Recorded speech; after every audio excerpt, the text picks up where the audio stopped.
يا أهلا يا أهلا، أنا هناء محمد ودي حلقة جديدة من الوعي الآخر. هتكلم فيها عن جملة مشهورة قوي بنسمعها كتير جدا جدا في أي حد مشي سكة الوعي أو مشوار الوعي الذاتي أو قرأ له كتاب في علم النفس أو أيا كان. يعني دايما بنسمع جملة مشهورة قوي اسمها الرحلة فردية، ان الرحله فرديه، ان ده طريقك، ده مشوارك، ده حياتك، اختياراتك، كل الكلام ده. فانت كأن انا شخصيا بفهمها كده، ان انا كأني ماشي بطولي في رحله فرديه تماما. بس وانا في رياضه الصمت الاخرانيه اللي هي بالمناسبه هتتكرر تاني، ممكن تفولو ذا انر جيرني والداليا عادل، هتتكرر تاني في اخر ابريل لو عايزين تروحوا يعني. وانا في رياضه الصمت الاخرانيه كانت داليا قالت جمله، يعني لو انا فاكراها صح كانت بتقول انه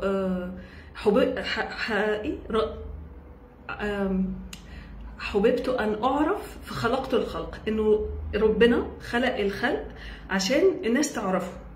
فالجمله دي رنت في وداني جدا، وفضلت طول فتره الصمت يعني بفكر فيها، انه ربنا اللي هو يعني محدش يعرف يوصفه او هو في غنى عن كل البشر، خلق بني ادمين عشان يعرفوه، عشان يتعرفوا عليه.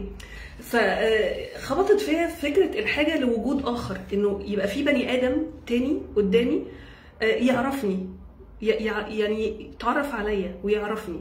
وبرده يعني افتكرت جمله قريتها مره في قواعد العشق الأربعون، بتقول حاجه جميله قوي، بتقول انه لا تستطيع ان ترى نفسك حقا الا في قلب شخص اخر وبوجود الله في داخلك.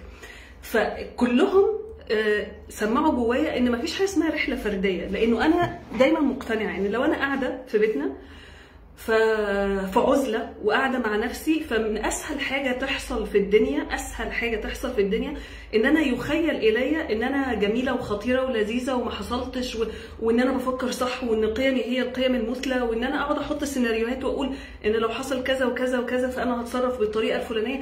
اتخيل عن نفسي ما ليس بي حقيقه، لانه انا في الاخر لم اختبر، ما اتحطتش في موقف يختبرني. وكل الشكر للدكتور عماد رشاد، يعني انه في رحلتي في التعافي من التدخين كان دايما بيقول انه محدش بيتعافى لوحده، يعني ما حدش بيتعافى من اي حاجه في الدنيا لوحده. يعني ما فيش حاجه اسمها انا هتعافى من صدمه الفقد لوحدي، انا هتعافى من اذى النرجسي لوحدي، انا هتعافى من علاقاتي الادمانيه لوحدي. انا ما فيش حاجه اسمها كده. يعني حتى ربنا قال لك خلقناكم شعوبا وقبائل لتعارفوا ان احنا نعرف بعض ونيسر الحياه على بعض. من وجهه نظري بقى انا شايفه ان الرحله مش فرديه خالص، الرحله محتاجه نفسي والاخر وربنا، يعني محتاجه يكون فيها اتصال بيني وبين نفسي، بيني وبين الاخر، بيني وبين ربنا. لكن ادراكي للرحله فردي. يعني ايه؟ هديكم مثال. يعني لو انا قاعده في بيتنا وجالي دور برد، فانا هقول ايه ده انا جالي دور برد، هو جالي اوت اوف نوير من العدم؟ يعني ديفينتلي لا، في اخر ده فيروس اتعديت من فلانه او فلان، او حتى مش عارفه اتعديت منين، بس في اخر هو اللي عمل الامباكت ده جوايا فاثر في جسمي فجالي برد. في مشاعر حصلت فساعدت ان مناعتي تقل فجالي برد. يعني لو بنتكلم بقى اللي هي سوماتيك، يعني اللي ازاي المشاعر مرتبطه بالجسم وازاي ممكن يحصل لنا مرض من القصه دي. في الاخر في اخر اثر فيا فانا جالي برد، بس هي ما جاتش من العدم. نفس القصه، في اخر اذاني فانا اتاذيت، فانا قررت بيني وبين نفسي اعتزل الناس، او قررت ان انا اوفركم الموضوع باي طريقه كانت لادراكي للامر. انا شايفه مثلا ان انا اتصلت بحد وما ردش عليا، فاقعد اقول ده قليل الادب، ازاي ما ردش عليا، دي قله ذوق، دي قله احترام، لانه خبط في قيمه عليا عندي اسمها لما اتصل بحد يرد عليا، لان ده دليل الاحترام مثلا. يعني وراني حته من نفسي. فما فيش رحله فرديه، هو لازم يكون في اخر يخبط فيا يوريني حاجه، وبعد ما يوريني حاجه انا بقى بشوف اللي جوايا. يعني هو بيساعدني ان انا اشوف نفسي اكتر. نفسي دي اللي هي افكاري، مشاعري، معتقداتي، قيمي، احكامي، ارائي، اي حاجه بتحصل تعتمل جوايا. يعني الاخر لازم يبقى فيه تريجر فاكتور مختلف يوريني، والا انا لو عايشه لوحدي في نمط حياه كده مفيش اصلا تريجر، مفيش حاجه بتحصل، فانا هقعد اتوهم ان انا فيها حاجات كتير. فال فكره المثلث ده انه الاول في نفسي، هي مش بتبدا بالترتيب بالمناسبه، يعني ممكن حد يبدا ان هو يتعرف على نفسه من خلال نفسه، وفي ناس ممكن تتعرف على نفسها من خلال الاخر باتصالها بالاخر او من خلال ربنا. فهنبداها واحده واحده. اول حاجه اللي هو معرفتي انا بنفسي، نفسي يعني اسهل حاجه، والحاجه اللي مش بتسيبني الا لو مت، او ان انا في فنتليتور مثلا في الرعايه المركزه واي حاجه تشر عني يعني. نفسي اللي داخل واللي خارج ده هو ده صلتي باللي بيحصل جوايا، ان انا اتنفس بعمق، ادي نفسي وقت في اليوم اتمرن، ابدا 5 دقائق 10 دقائق بتنفس بعمق، ما بعملش اي حاجه غير شهيق وزفير عشان اكونكت وذ ماي سيلف. بقعد ال10 دقائق دول عكس ما كل الناس متوقعه ان انا بفصل ودماغي بتفصل. يا جماعه دماغنا شغلتها تفكر، مش هتبطل تفكر. فانا بقعد في موقع الاوبزرفر، الملاحظ، بتفرج على اللي بيحصل جوايا، بتنفس بعمق او حتى مش بعمق، بتنفس نفسي العادي جدا اللي هو بس بحاول على قد ما اقدر اتنفس من بطني، يعني اللي هو باخد فول انهيل واكسهيل، وبعد كده بتفرج كانه شريط سينما. مسلي جدا الموضوع، ان انا اشوف ايه اللي بيحصل جوايا، احس بجسمي، احس بالمشاعر اللي بتحصل بيا. ده بيساعدني في ايه؟ ان ده البيز، ده الكور. لانه لو مش موجود اللي هو الكونكشن مع النفس ده او الصله مع النفس، ببدا اتعامل مع الاخر ان هو الاخر ده اذاني، الاخر ذلني، الاخر جرحني، الاخر نفض لي، الاخر زعلان مني، الاخر مضايقني، الاخر من غير ما ارجع لنفسي، للمركزيه، لذاتي، لانا. هقعد اقول اصل هم اللي وحشين، بس انا مش هشوف انا ايه اللي فيا، اصل هم اللي حلوين، هو اللي مفرحني، هو اللي مفرح، هو اللي مأكلني، هو اللي مشرب، وانا عامله ايه؟ فتحت بقي وكلت، فتحت قلبي استقبل الفرح، ما انا ليا دور. فهي يعني الثلاث حاجات اللي هو علاقتي بنفسي وبربنا وبالاخر هي بتوصل ببعض، يعني مفيش حاجه فيهم بتفصل عن الاخر، يعني عن التاني، يعني مفيش حاجه بتغني عن التاني، بيكملوا بعض. فلو البيز موجود، ان انا بعرف اتواصل مع نفسي، بعرف اتفرج على مشاعري، بعرف ارتب افكاري، بعرف اقول انا حاسه بايه، ده جريت، برافو عليا. تاني حاجه هيساعدني في الرحله بقى، في ادراكي للرحله الفرديه، في ادراكي للرحله. تاني حاجه علاقتي بالاخر. الاخر ده ايا كان بجد، يعني حتى لسه كنت شايفه نهى حاطه نهى الوكيل يعني حاطه بوست على تشات جي بي تي اخر، الاي اي اخر الاغنيه اللي بنسمعها اخر، الفيلم اللي بنشوفه اخر، اي حاجه بتحصل برايا هي اخر، اي حاجه، النور قطع ده اخر بجد. اللي بيحصل بره ده لما بيحصل انا بشوف انا احساسي ناحيته ايه، افكاري ناحيته ايه المعتقدات اللي طلعت، اتضايقت، فرحت، زعلت، قلت ده في كذب، ده في خيانه، ده في غدر، لا ده في صدق، ده في اوثنتسيتي، ده ايا كان، ده انا ده this is my own reflection على اللي حاصل، لان انا connected to self.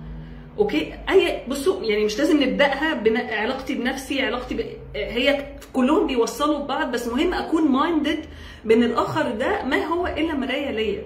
مرايه ليا مش معنى ان انا مثلا لو شفت واحد بيسرق فمعناها ان انا بسرق، يعني او انتقدت حد ان هو بيخون فمعناها ان انا بخون، لا مش بالضروره. ممكن يكون معناها ان هو بيكسر فاليو، امانه عندي مثلا، فاليو صدق عندي، يعني مش شرط اكون زي ما الناس بتقول ان هو ايه، لا ده اسقاط وكذا تلهيك واللي فيها تجيبه فيك مش شرط، يعني ممكن تكون في فاليو قويه بتتكسر عندي. فايا كان الاخر ده انا بشوف احساسي انا ناحيته ايه، ادراكي انا بيه ايه، ده هي دي بقى الفرديه اللي في الرحله. بس انا مش ببقى قاعده لوحدي كده وبتخيل حاجات، لا، في تريجر حصل. وفي بقى علاقتي بربنا which is very important بصراحه، جدا جدا جدا فوق الوصف. انا بالنسبه لي علاقتي بربنا مش بتتلخص في عبادات او في اديان او كذا وكذا، علاقتي بربنا بالخالق، يعني ايا كان كل واحد وايمانه. علاقتي بربنا علاقتي بالقوه العليا. انا شخصيا كل واحد بيشوفها فعلا بطريقه، يعني في ناس انا اتكلمت معاها وحكيت لي حاجات ممكن تكون عكس قناعاتي او عكس اللي عقلي بيفهمه عن الصوفيه وعن رحلتها لابو الحسن الشاذلي والشاذلي بتقولها كده، عكس ما عقلي بيستوعبها. لكن قلبي اتلمس جدا لانه حسيت قد ايه رحمه ربنا، يعني حسيت قد ايه انه فعلا في قوه عليا يسترت لها اللي هي عايزاه ده. فانا انا شخصيا احساسي بربنا احساس قلبي اكتر منه عقلي، لانه العقل بيسوح في اوقات كتير. المشاعر، مش السكينه اللي بتبقى في الجسم والراحه اللي في الجسم. انا بحس انه الجسم مش بيكذب، او مؤمنه بده ان جسمنا اصدق من اي حاجه تانية. فالعلاقه بالخالق، روح العلاقه اللي انت عايزها، بس اهم حاجه ما تكونش بتفصلك عن نفسك، لانه في علاقات انا بشوف ان هي بتبقى فريمنج جدا، بتزنق البني ادمين ان هم يعملوا حاجات حتى لو مش حاسين بيها، فبتفصلك عن احساسك بربنا. واحنا في الاول وفي الاخر كل واحد فينا بيشوف ربنا زي ما هو شايف نفسه. كان في نص برضو كانت داليا شاركته مره في رياضه من رياضات الصمت، كانت بتتكلم فيه عن عن ان ازاي بنشوف ربنا، انه كأن ربنا هو جسد المرآة، وانا مستحيل وانا واقف قدام المرايه هشوف انعكاس صورتي في المرايه، بس مش هشوف المرايه كامله، او المرايه كامله تقصد بيها ربنا. انا مش هشوف ربنا كله، انا لان انا واقفه قدام المرايه فبشوف بعيني، فبشوف انعكاس صورتي انا عن ربنا. عشان كده بنشوف ناس مثلا بتقول ان ربنا ظالم، لان هم ده اللي شايفينه، هو ده اللي شافوه، وهو ده البرسبشن بتاعهم عن الدنيا، وهو ده اللي حاسينه. في ناس بتقول ان ربنا جبار، مش بالمعنى اللي هو بينتقم، المنتقم الجبار، which is okay، هو ربنا برضو بس بعينيهم، مفيش صح ومفيش غلط. هو شايف ربنا ده دلوقتي لما هو بيوسع الكونكشن بينه وبين نفسه، بيوسع رؤيته لربنا. فباي اول مينز يعني ايا كان رؤيتك لربنا عامله ازاي، بشوف انه بيساعدنا قوي يعني نكمل الدايره، ان انا اشوف ربنا بعيون الاخر، بوسع رؤيتي. يعني لما بشوف ربنا بعين اي حد من بيتابعوني دلوقتي، انا بوسع رؤيتي عن ربنا، زي ما بالظبط ما بوسع رؤيتي عن نفسي، لانه احنا ما بنعرفش كل حاجه لوحدنا. يعني ليه بنصعبها على نفسنا؟ مستوعبه جدا صعوبه ان انا اكون حقيقتي واكون نفسي واقول اللي جوايا قدام الناس كلها، لانه غالبا معظمنا بيبقى عنده سيف زون، يعني 2 3 4 يقدر يكون على طبيعته فيهم، ويقول لهم كل اللي هو حاسه من جواه، ويتقبلوه زي ما هو. فلو سمحت انت دور على السيف زون بتاعتك اللي تقدر تشارك فيها نفسك الحقيقيه مع ناس، عشان دي هتطورك، دي هتديك فاليديشن ان انت مقبول زي ما انت. فالرحله حقيقي عمرها ما هتكون فرديه. يعني حتى الانبياء لو فكرنا فيها، سيدنا محمد هو مثلا هو بدأها بالعزله، او بمعنى ادق بالخلوه في الغار، وكان متواصل مع نفسه بيتأمل في خلق الله، ومع نفسه بيتأمل. فنزل عليه وحي، ده آخر جاله يقول له حاجة، ولما حصل ده هو راح لآخر تاني يطمنه. محدش بيمشيها لوحده، هو إدراكه للي حصل ممكن يكون فردي، هو استيعابه للي حصل، إحساسه للي حصل ده يخصه هو بس، لكن الرحلة ما هو مشاهاش لوحده. وكذلك يعني السيدة مريم مثلا ربنا نزل عليها ملك يساعدها لما كانت بتولد سيدنا عيسى، وسيدنا موسى ربنا قال له سنشد عضدك بأخيك. يعني فكرة الانعزالية، وأنا هعملها لوحدي. كنت سامعة الصبح أغنية دكة بتاعت خالد مختار، يقول لك قمت من عالدكة بتركة، قمت الحالي ما احتجتش حد. ما بصدقهاش. هتعملها ازاي باشا؟ هتعملها مين؟ هيديك الطريق اصلا؟ يعني مين هيقول لك الطريق؟ يعني انا شخصيا في حاجات عملتها لوحدي بمعنى ان انا التزمت ناحيه نفسي، بس الطريق نفسه المانيوال انا خدته من الناس.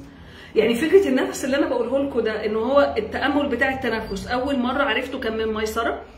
ممكن تتابعوا ميسره، انا بحبه، ميسره لايف مديتيشنز. وبعد كده ال 20 minutes مديتيشن اللي بعملها كل يوم اتعلمتها من داليا عادل. هي مش داليا بتيجي تخليني اتنفس بس، الطريق نفسه انا عرفته من داليا. نفس القصه، معرفتنا بربنا هو احنا عرفناه منين؟ مش تطورته الاجيال، واحد وسلم واحد سلم واحد. يعني هي مش حتى سيدنا ابراهيم اعمل عقله وتدبر وشاف حال الخلق اللي حواليه وهكذا، يعني الناس اللي حواليه، وقال لك لا انا مش هعبد زيهم الاصنام، ما لهمش حول ولا قوه. انا مش هعبد الشمس بتروح، انا مش هعبد القمر بيروح. طلب من قوة عليا ما كانش عارف ان هي ربنا يعني، او كان عارف مش عارفة، فطلب منها ان هو تلهمه على الطريق، وراح ربنا وراله الطريق.